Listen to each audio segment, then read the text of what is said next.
BJP के साथ वापसी करेंगे उद्धव ठाकरे? क्या उद्धव ठाकरे का जाग रहा बीजेपी प्रेम? उद्धव ठाकरे इस वक्त बीजेपी की जमकर तारीफ कर रहे हैं और तो और पीएम मोदी भी उन्हें काफी पसंद आने लगे हैं। तो क्या यह समझा जाए कि उद्धव ठाकरे बीजेपी से हाथ मिलाने वाले हैं और क्या ऐसा जल्द होने वाला है? तो इसका पूरा सच आज हम आपको बताएंगे। नमस्कार, कैपिटल टीवी देख रहे हैं आप, मैं हूं आपके साथ हर्ष भारद्वाज।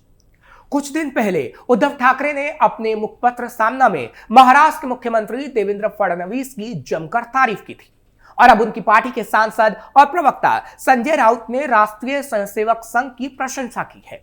संजय राउत ने कहा है कि संघ के कार्यकर्ताओं ने बूथ लेवल पर जो मेहनत की उसका फायदा बीजेपी को विधानसभा चुनाव और लोकसभा चुनाव में निश्चित तौर पर मिला। राउत के इस बयान के बाद लोगों के जहन में एक ही सवाल घूम रहा है कि क्या उद्धव ठाकरे का बीजेपी प्रेम जाग रहा है? सामना के जरिए जब उद्धव ठाकरे ने फडणवीस की तारीफ की तो महाराष्ट्र का सियासी पारा चढ़ गया। फडणवीस की तारीफ के बाद महाराष्ट्र में राजनीतिक सरगर्मी तेज हो गई। उद्धव के विरोधियों को फडणवीस की तारीफ रास नहीं आ रही, खासतौर पर कांग्रेस को। उद्धव ने फडणवीस के गढ़चिरौली दौरे की तारीफ की थी। उद्धव ने फडणवीस को गढ़चिरौली का मसीहा तक कह दिया था। उद्धव ने कहा कि फडणवीस ने गढ़चिरौली जैसे नक्सल प्रभावित क्षेत्र में विकास की जो लकीर खींची है वे महाराष्ट्र के लिए प्रेरणादायक है। और तो और फडणवीस के साथ साथ मोदी की भी जमकर तारीफ की गई।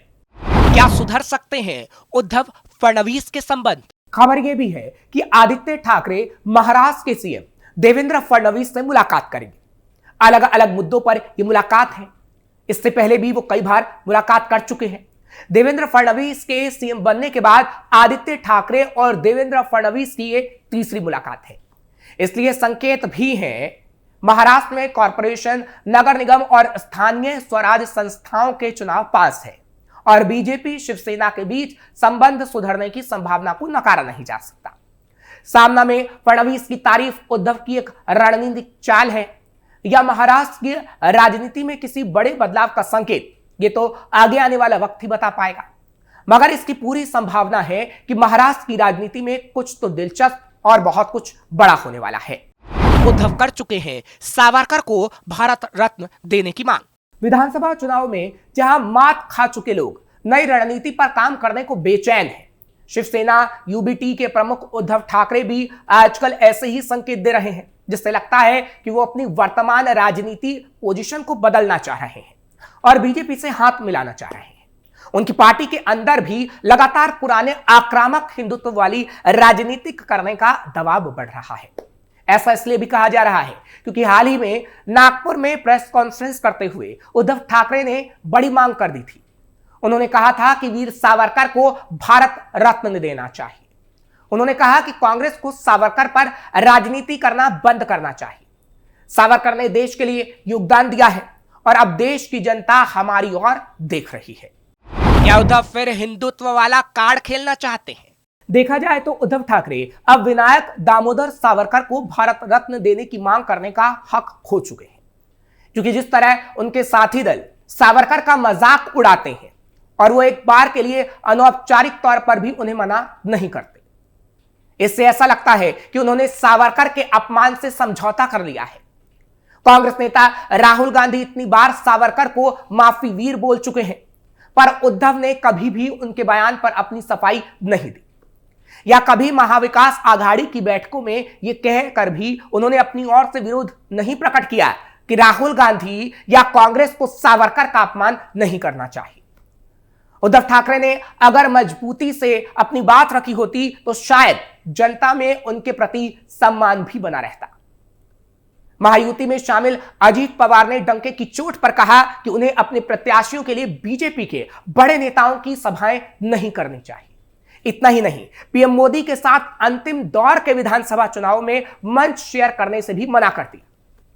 इस तरह की बातें उद्धव ठाकरे भी राहुल गांधी के साथ कर सकते थे, पर उन्होंने बीच का रास्ता अपनाया। नतीजा यह हुआ कि उद्धव ठाकरे को ना हिंदुओं का वोट मिला और ना ही मुसलमानों ने उन्हें भाव दिया और अब इसी वजह से वो बीजेपी की तारीफ कर रहे हैं ताकि आगे आने वाले समय में जनता उनके साथ जुड़ सके। क्या कट्टर हिंदुत्व की राजनीति की ओर लौटेंगे उद्धव? कुछ लोगों का मानना है कि उद्धव ठाकरे विधानसभा चुनावों के परिणाम आने के पहले से कांग्रेस का साथ छोड़ना चाहते हैं। ठाकरे कांग्रेस की रणनीति और नेताओं से तंग आ चुके हैं, इसलिए ही शायद ठाकरे भी इंडिया गठबंधन के नेतृत्व के लिए ममता बनर्जी को पसंद करने की बात कर रहे थे। शिव सैनिकों की पहचान रही है कट्टर हिंदुत्व की राजनीति, जिससे भटकने के बाद आम कार्यकर्ताओं का उत्साह कम हुआ है। अधिकतर कार्यकर्ताओं ने शायद इसी के चलते एकनाथ शिंदे की राह पकड़ ली। उद्धव ठाकरे के सामने बीएमसी का चुनाव है। लगातार 3 दशकों से बीएमसी पर शिवसेना का राज है। उद्धव ठाकरे किसी भी कीमत पर इसका नियंत्रण नहीं खोना चाहते, क्योंकि मुंबई में कट्टर हिंदुत्व ही सबसे बड़ा मुद्दा होता है। इसलिए कहा जा रहा है कि उद्धव ठाकरे बहुत जल्द ही अपनी पुरानी राह पर वापस आ सकते हैं। हो सकता है कि वो अपनी राह महाविकास आघाड़ी से जुदा कर ले और बीजेपी से हाथ मिला ले। उद्धव ठाकरे की वापसी का फडणवीस ने दिया था संकेत। हाल ही में जब महाराष्ट्र के चुनाव हुए, तब चुनावी दंगल के बीच देवेंद्र फडणवीस के एक बयान ने महाराष्ट्र की सियासी तपिश को बढ़ा दिया था। उद्धव ठाकरे को फिर से साथ लेने के सवाल पर फडणवीस ने कहा था कि राजनीति में कुछ भी हो सकता है। फडणवीस के इस बयान के बाद सियासी गलियारों में 2 तरह की चर्चाएं हो रही हैं। पहली चर्चा बीजेपी की रणनीति को लेकर और दूसरी चर्चा उद्धव की राजनीति को लेकर। बीजेपी के साथ उद्धव की वापसी का संकेत भारतीय जनता पार्टी क्यों दे रही है, यह भी चर्चा का विषय बना हुआ है। दरअसल 2019 के बाद से ही बीजेपी शिवसेना और कांग्रेस के गठबंधन को अननेचुरल बताने की कवायद में जुटी है। बीजेपी शिवसेना के कोर वोटरों में यह संदेश देना चाह रही थी कि उद्धव अपने हित के लिए ऐसी पार्टियों के साथ गठबंधन में है जिससे उनके विचार भी नहीं मिलते। हाल ही में पीएम मोदी और अमित शाह ने भी राहुल गांधी को चुनौती देते हुए कहा था कि कांग्रेस के लोग बाबा साहेब ठाकरे की जय क्यों नहीं बोलते। कहा जा रहा है कि बीजेपी उद्धव के प्रति सिंपैथी दिखाकर उनके कोर वोटरों को साधना चाहती थी और आगे भी ऐसा करना चाहती है। वर्तमान में भी बाला साहेब के विरासत को अपने पक्ष में करने के लिए बीजेपी ने एक साथ कई मोर्चे खोल रखे हैं। इनमें शिंदे के साथ गठबंधन और राज ठाकरे के साथ सियासी समझौते शामिल हैं। क्या बीजेपी के साथ जल्द लौटेंगे उद्धव ठाकरे? 2019 के महाराष्ट्र विधानसभा चुनाव में उद्धव ठाकरे और बीजेपी एक साथ मिलकर चुनाव लड़ी। दोनों पार्टियों के गठबंधन को पूर्ण बहुमत भी मिला, लेकिन सीएम को लेकर तनातनी हो गई। उद्धव ने शिवसेना के सीएम बनाए जाने की बात को लेकर बीजेपी से गठबंधन तोड़ दिया।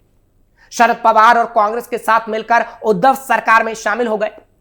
2 साल तक शिवसेना में सब कुछ ठीक चल रहा था, लेकिन 2022 के जून महीने में एकनाथ शिंदे ने 40 विधायकों के साथ बगावत कर दी। शिंदे इन विधायकों के साथ बीजेपी में चले गए, जिससे उद्धव की सरकार चली गई। शिवसेना के टूट के 1 साल बाद एनसीपी में भी टूट हो गई और 2024 के चुनाव में उद्धव कांग्रेस और शरद की पार्टी के साथ मैदान में रही। 2024 के लोकसभा चुनाव में उद्धव इन्हीं दोनों पार्टियों के साथ मैदान में थे, लेकिन इस चुनाव में सबसे ज्यादा फायदा कांग्रेस को हो गया। पूरा हिंदू वोटर बीजेपी के साथ चला गया और मुसलमान कांग्रेस के साथ। और अब यही वजह है कि उद्धव आगे ऐसा नहीं होने देना चाहते और बीजेपी के साथ हाथ मिलाना चाहते हैं, और जल्द ऐसा हो सकता है। यानी ये कहा जा सकता है कि महाराष्ट्र की राजनीति में कुछ बड़ा होने वाला है, क्योंकि महाराष्ट्र के सीएम रहे उद्धव ठाकरे के बेटे आदित्य ठाकरे कई बार मुलाकात कर चुके हैं इस वक्त के मुख्यमंत्री देवेंद्र फडणवीस से, और अब तो सामना में भी बीजेपी की वाहवाही उद्धव ठाकरे कर रहे हैं। इसलिए कहा जा रहा है कि बीजेपी और उद्धव ठाकरे में सब कुछ सेट हो गया है। बस बाकी है तो आधिकारिक ऐलान का। जब ये ऐलान हो जाएगा कि उद्धव कांग्रेस का साथ छोड़कर बीजेपी के साथ हाथ मिला चुके हैं, और इसकी तस्वीर जल्द ही सबके सामने आएगी।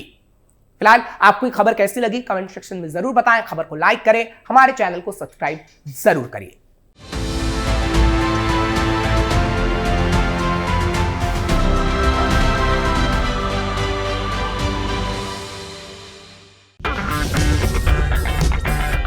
अगर आपको हमारा वीडियो पसंद आया हो तो इसे लाइक करें, हमारे चैनल को सब्सक्राइब करें और हाँ, बेल आइकन दबाना ना भूलें ताकि आप तक हमारे वीडियो की नोटिफिकेशन पहुंचती रहे।